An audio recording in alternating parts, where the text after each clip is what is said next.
एक बात और करना चाहता हूं, बड़े ध्यान से सुनना।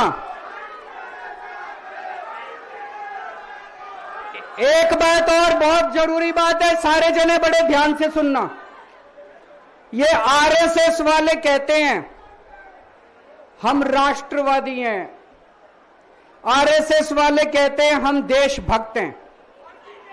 आज मैं पूरे सम्मान के साथ, आरएसएस के प्रमुख हैं श्री मोहन भागवत जी, मैं पूरे सम्मान के साथ मोहन भागवत जी से 5 प्रश्न पूछना चाहता हूं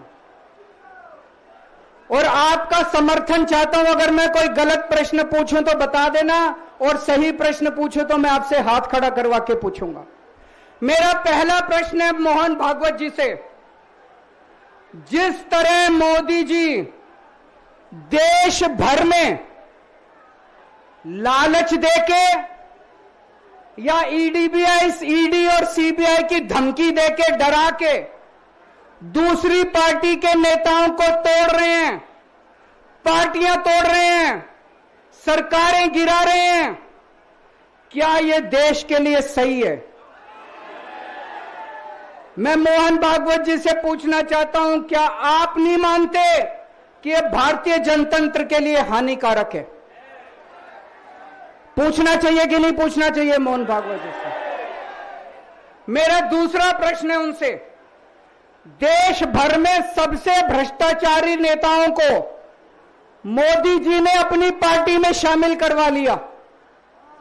जिन नेताओं को कुछ दिन पहले मोदी जी ने खुद सबसे भ्रष्टाचारी बोला, जिन नेताओं को अमित शाह जी ने खुद भ्रष्टाचारी बोला, कुछ दिन के बाद उनको बीजेपी में शामिल करा लिया। मैं मोहन भागवत जी से पूछना चाहता हूं, क्या इस प्रकार की राजनीति से आप सहमत हो? क्या आपने कभी ऐसी बीजेपी की कल्पना की थी? पूछना चाहिए कि नहीं पूछना चाहिए मोहन भागवत जी से? मेरा तीसरा प्रश्न है मोहन भागवत जी से, बीजेपी आरएसएस की कोख से पैदा हुई है कि नहीं है? कहा जाता है यह देखना आरएसएस की जिम्मेदारी है कि बीजेपी पथभ्रष्ट ना हो। मैं मोहन भागवत जी से पूछना चाहता हूं, क्या आप आज की बीजेपी के इन कदमों से सहमत हैं? क्या आपने कभी मोदी जी से यह सब ना करने के लिए बोला? मोहन भागवत जी बताएं कि क्या आपने मोदी जी को यह सब गलत हरकतें करने से रोका कभी? पूछना चाहिए नहीं पूछना चाहिए? मेरा चौथा प्रश्न है मोहन भागवत जी से, जेपी नड्डा जी ने लोकसभा चुनाव के दौरान उन्होंने कहा कि बीजेपी को अब आरएसएस की जरूरत नहीं है। आरएसएस बीजेपी की मां समान है कि नहीं है? क्या बेटा इतना बड़ा हो गया कि मां को आंखें दिखाने लग गया? क्या बेटा इतना बड़ा हो गया कि आज मां को आंखें दिखाने लग गया?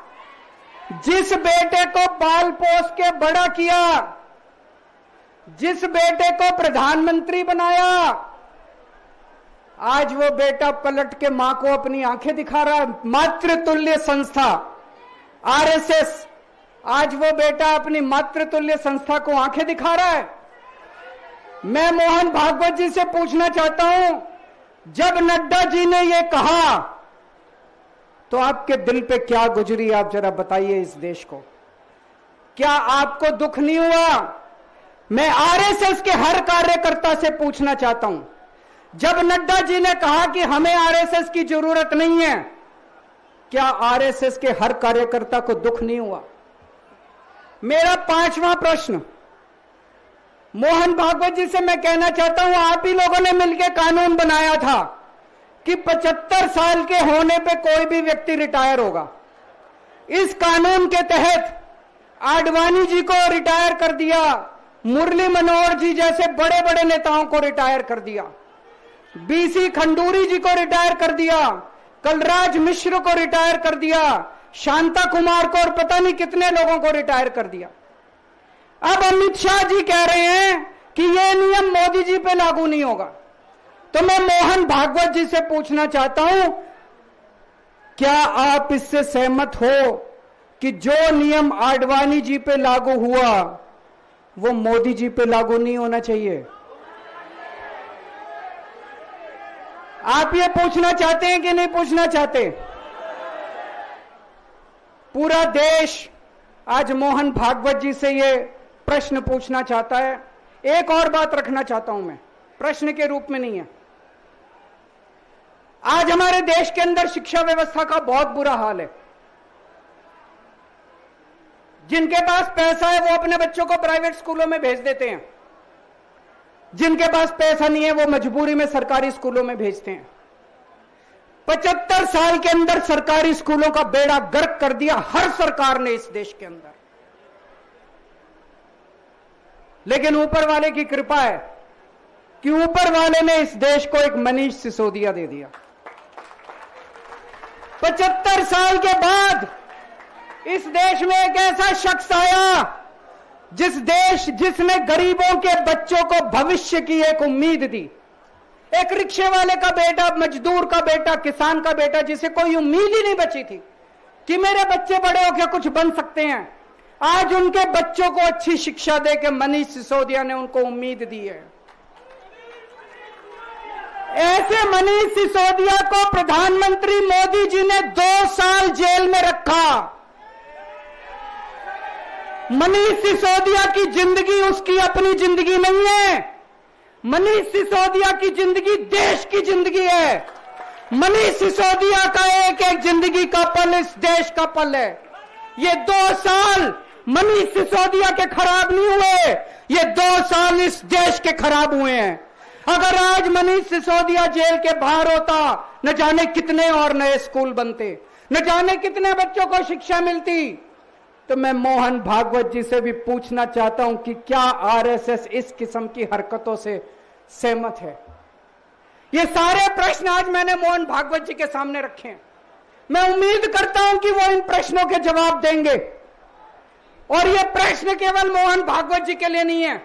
इस देश से प्यार करने वाले हर शख्स, इस देश के हर देशभक्त को, भारत माता की पूजा करने वाले भारत माता के हर सपूत को मैं ये प्रश्न पूछना चाहता हूं, इस पे चिंतन जरूर करना। आरएसएस के हर व्यक्ति से मैं कहना चाहता हूं, आपको हो सकता है केजरीवाल पसंद ना हो, आपको हो सकता है आम आदमी पार्टी पसंद ना हो, लेकिन देश की खातिर इन मेरे उठाए गए मुद्दों पे चिंतन जरूर करना दोस्तों। যে কোনো খবরের জন্য যোগাযোগ করুন 7099017330 এবং 7099017110 নম্বরে।